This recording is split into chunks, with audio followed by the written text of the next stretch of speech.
Eu me chamo João Paulo, tenho 31 anos, sou natural do estado do Amapá, capital Macapá. Atualmente estou morando no interior do Paraná, fazendo faculdade de contabilidade na instituição adventista paranaense. Não tenho filhos, sou solteiro também e hoje eu vim aqui para contar um pouco da minha história, né? A minha história ela não é aquela história cheia de glória, na verdade é uma história que eu me orgulho de ter tido porque me fez chegar aqui onde estou hoje, né? Durante 7 anos da minha vida, ali dos 22, 23 anos, eu conhecia as drogas. Era bem relacionado na minha cidade, eu tinha um bom trabalho, ganhava bem. Então ficou tudo muito fácil para mim. Aquela vida alucinante de drogas, bebidas, festa, mulher. É tudo que um jovem de 22, 23 anos quer. Então naquela época eu não tinha expectativa de vida, não sabia onde eu queria chegar. E isso foi me acometendo até que chegou uma época da minha vida que eu me entreguei totalmente. Quando eu tinha ali meus 29 anos, não, na verdade 27 para 28, um mentor, amigo e pai, que eu considerava, que me ensinou a profissão de venda de carro, ele foi assassinado. E no dia era para me estar junto com ele, por incrível que pareça, era para me estar morto hoje. Mas eu saí um dia antes, queimei a largada, cheguei em casa cansado no outro dia, dormi, acordei com as ligações dele. E quando eu liguei de volta não teve mais resposta. E daí fui pro trabalho normal, quando eu cheguei no trabalho eu fui ver as notícias. E daí o meu mundo caiu. E com isso eu me entreguei de vez. Vontade de trabalhar, não tinha mais vontade de fazer nada, eu só queria saber de usar e usar. E foi quando eu comecei a minha jornada de internação. Hoje eu passei naquela época por 2 internações compulsórias. 3 na verdade. E foi um momento muito difícil porque eu não enxergava uma saída. Quando eu estava lá dentro sem o uso era tranquilo, a cabeça voltava um pouco pro lugar. Mas não tinha mais aquela expectativa e ambição, nada. Mas na minha última internação eu recebi um livro de uma tia minha, que mora em Brasília, chamada Márcia. E o livro é Quem Pensa Enriquece. E eu sempre tive vontade, desde a minha infância, sempre falei que eu ia ser empresário, mas as línguas externas sempre diziam que eu não ia ser nada, e eu não tinha vontade de nada. E daí a minha vida começou a mudar dali. A mentalidade começou a mudar, ainda recaí algumas vezes, mas o ponto alto foi na pandemia, que a minha mãe sem saída, sem ver saída nem nada, a gente morava num cômodo só, de 3x4, com banheiro dentro, só com uma janela, e a minha mãe deixava eu usar dentro de casa, fumando cigarro e usando cocaína dentro do banheiro. Até que um dia ela pegou nas minhas mãos, olhou nos meus olhos e falou: "Você tem coragem de me matar para pegar o nosso dinheiro para usar droga?" Aí depois daquele dia, as coisas não foram mais a mesma. Parece que deu um start aqui dentro que... Disse, cara, o que eu tô fazendo? Eu não quero mais isso. Daí foi quando eu tive a primeira experiência de me tratar por conta própria, né? De ir para outra cidade, fazer um tratamento. Fui acolhido em Brasília pela minha tia Márcia, a mesma que me deu o livro. Pela sua família, agradeço ela até hoje. Foi o começo de um tratamento. Passei ali 7 meses em Brasília. Voltei, no mesmo dia que eu voltei para minha cidade, eu recaí de novo. E daí foram 3 meses de inferno, né? Ali de 2021 para 2022. E conversando com Deus, dormia, acordava assistindo pregação, orando. Daí vi um anúncio do IAP aqui no Paraná. E disse, eu quero ir para lá, quero mudar de vida. Daí a minha mãe, nessa época a gente já estava bem melhor de situação. Eu disse, você quer ir mesmo? Eu disse, não, eu quero essa última chance. Eu lembro que depois que a gente fez o pagamento da mensalidade, que eu consegui um desconto de, eu acho que 60%, 70% da mensalidade no ano para estudar e morar dentro da faculdade. Comprei passagem, tudo mais. 2 dias antes de eu viajar, eu caí no uso de novo. Nessa época eu tirava dinheiro da minha mãe também. E era um Deus nos acuda, né? E daí surgiu a possibilidade de eu viajar mais, e daí foi conversa vai, conversa vem, eu só sei que eu viajei.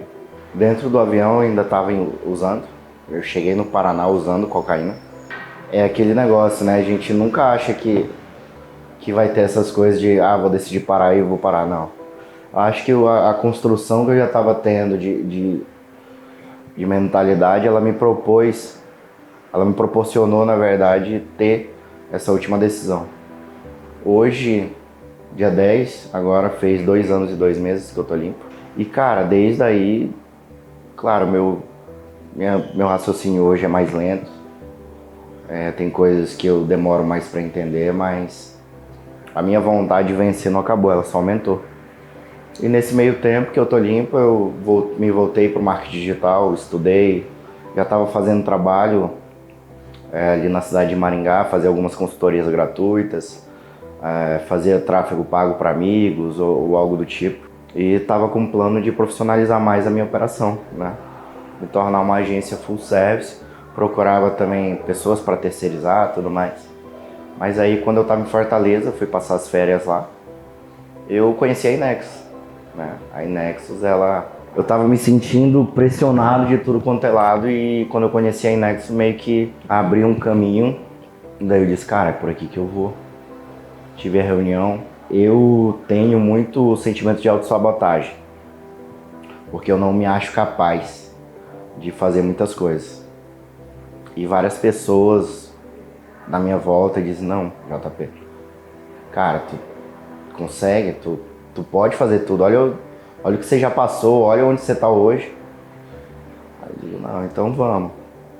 Aí um dos requisitos para me fechar com a Inexus, porque eu não estava querendo fechar, mas para me fechar, foi justamente fazer uma call com o dono da Inexus. Aí eu disse, pô, a Inexus é grande, onde que o dono vai querer fazer uma ligação comigo? Daí falando com o André aqui dentro, o André é super querido, me atendeu aí desde o começo. Teve paciência comigo, porque era pergunta por cima de pergunta. E traz planilha e volta planilha, eu quero saber isso. Fez a ligação com o Renner.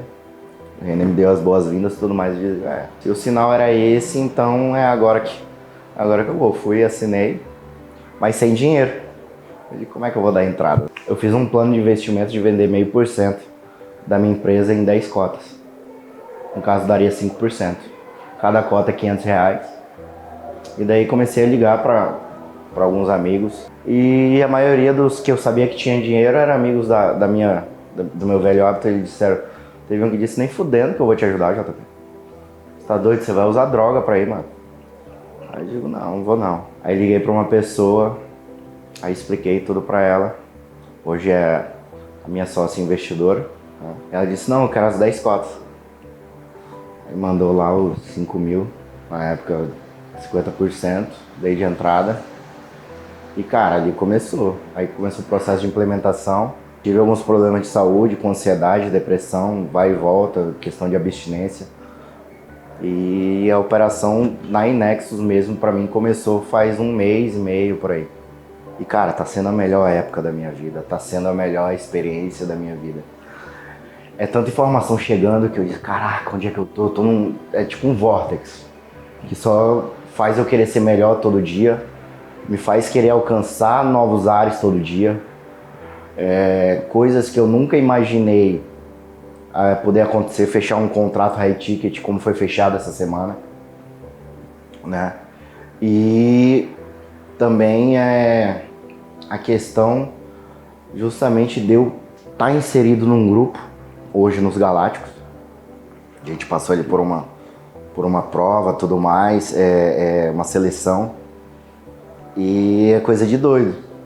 Tava conversando com outra pessoa também dos Galácticos, eu disse pra ele, irmão, eu não tenho dinheiro pra arcar com o ônus, mas eu chutei a porta e entrei nessa merda, velho. Que eu sei que eu posso, eu sei que eu vou conseguir e não tem mais volta. É o termo que eu costumo usar, eu queimei a ponte. Eu queimei a ponte, que ficou para trás, é só bola para frente. Não tem mais como voltar. E daí nesse mês, e a linha de um lado, a linha do outro, a gente junto com o Renner. O Renner é uma das mentes mais brilhantes que eu vi até hoje na minha vida, velho. O cara, tipo, a gente tá falando aqui, ele já tá pegando ali. E quando a gente pensa que tá entendendo o negócio, ele já faz a gente entender de outra forma. Muito melhor, mais prática e... Puta que pariu, mano. Que foda. Tá dentro da Inexus hoje significa pra mim viver. Foi um fôlego de vida, né? E é o que eu quero pro resto da minha vida. E é o que eu quero pras outras pessoas também. Eu quero poder transbordar a minha história na vida das outras pessoas, para elas acreditarem que quando elas acharem que estão no fundo do poço, né, Deus ele vai dar um jeito de te tirar dali. Ele vai te dar uma ferramenta, ele vai te mostrar alguém que vai te ajudar. E é possível, gente. É muito possível a gente ser bem sucedido. Tem uma frase que eu li num livro, no Quem Pensa Enriquece. Trabalhei por um salário vil, só para descobrir consternado que qualquer salário que eu tivesse pedido, a vida teria me dado. Cara, isso daqui é uma coisa que é o que a vida representa.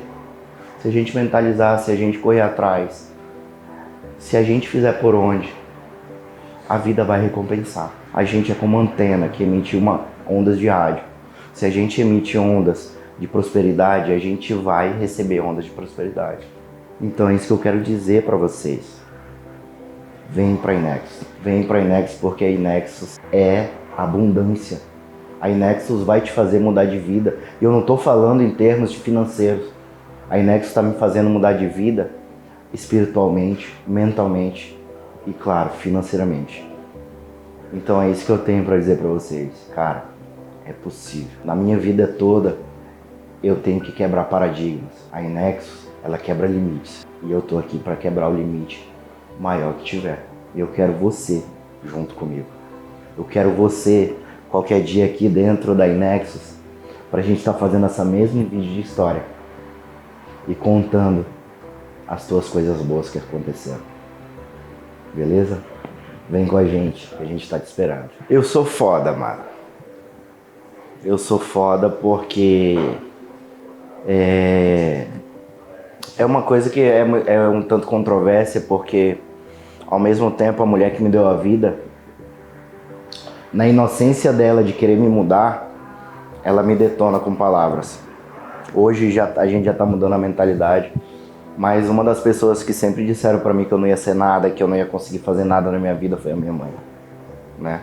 Mas claro, eu era um menino problemático na infância, não queria estudar, sempre fui muito inteligente. Sempre, tipo, época de prova, chegava um dia antes da prova, fazer revisão, o professor ficava, puta que pariu, mano, como é que você consegue? Até hoje na faculdade eu faço isso. Eu não me ligo em horário, eu tenho TDAH, né? A dificuldade de organização aqui dentro, ela é latente, mas, cara, eu sei mover uma coisa muito grande que é o coração. E o coração é o que dá força pra gente, né? Quem mudou muito a minha mentalidade de autossabotagem foi a minha tia de Brasília, Márcia, que hoje é uma pessoa da minha família, mas na verdade ela me conheceu como menino problemático porque ela era diretora da escola onde eu estudava. Era uma escola particular, né? Na infância a gente tinha dinheiro, depois faliu, a minha mãe nunca deixou a peteca cair. E, cara, na semana era 2, 3 vezes na sala da tia Márcia. E o que eu ouvi em casa dizendo que eu nunca ia ser ninguém na vida, a tia Márcia dizia: João Paulo, você é um cara inteligente, vamos fazer por aqui, vamos fazer por ali, mas na época eu não queria saber. Aí quando eu estive em Brasília com ela, a minha mentalidade, nossa, é coisa de louco. Hoje eu olho pro espelho e parece mentira, mas a gente vê aquela retrospectiva, né? Quantas vezes num quarto de hotel, num motel, eu cheirando, colocando cocaína no nariz e dizendo: porra, Deus, me ajuda. Porra, Deus, eu não quero mais fazer isso, cara, me tira daqui. Mas eu não conseguia dar o primeiro passo. Eu não conseguia ter forças para dar o primeiro passo. Hoje, as pessoas de fora, elas enxergam o vício como uma coisa de botão liga e desliga. Ah, porque ele é vagabundo, ele não consegue largar o vício porque ele não quer. Não, cara, não é assim que funciona. Eu, para me chegar no Paraná, passar por uma porta e dizer nunca mais vou usar, eu tive toda uma história de tratamento por trás. Tá? Eu tive ali 3 anos, praticamente, de internações, vai e volta, de mudança de mentalidade, tratamento, para poder chegar onde e dizer: cara, não é mais o que eu quero pra minha vida, já deu. Hoje eu saio pra festa, balada, bebo, fumo, Mas hoje eu sei me controlar. Ah, não. Ah, porque o João Paulo sabe se controlar, ele usa droga. Não, não uso, mano. Não chego perto. Se eu ver alguém cheirando, corro longe. Banheiro, no começo, foi uma das coisas mais difíceis pra mim. Gerava gatilho enorme. Mas hoje eu consigo ali me divertir tranquilo. Se der alguma merda, se der vontade na cabeça, eu pego um e vou embora, já tenho o meu autocontrole. Mas, voltando mais à parte do que você falou, é muito uma questão de autossugestão. Deu dizer pra mim mesmo que eu sou foda, me fazer acreditar, plantar a semente aqui no subconsciente e fazer germinar cada dia com trabalho, esforço, dedicação, ajudando outras pessoas a verem que é possível, sair de uma família conturbada. Cara, eu sou um milagre de Deus, irmão. Entendeu? Eu sou um milagre de Deus. O meu deserto que eu passei, às vezes eu falo com Deus assim, cara, eu sou um guerreiro muito foda, velho. Eu tenho o lado lúdico muito, muito latente, né? Então, eu me imagino guerreando as coisas, principalmente quando eu estava internado. Eu imaginava eu como um guerreiro medieval, guerreando contra demônio e tal, essas coisas. Olha tudo isso que eu passei, cara. Eu sou foda. Simplesmente eu sou foda. Não sou foda de dizer eu consegui fazer isso tudo sozinho, não. Eu sou foda porque eu ouvi muita gente que queria meu bem. E eu consegui ouvir eles e consegui praticar. É o que a gente está fazendo com os estelares hoje. Eles estão ouvindo a gente, alguns praticam, outros não. É igual um campo de semeadura. Às vezes a semente é boa, mas vai cair no meio das pedras, não vai germinar. Mas se tiver uma mente ali louca para fazer acontecer, mano, ela vai me passar rapidinho.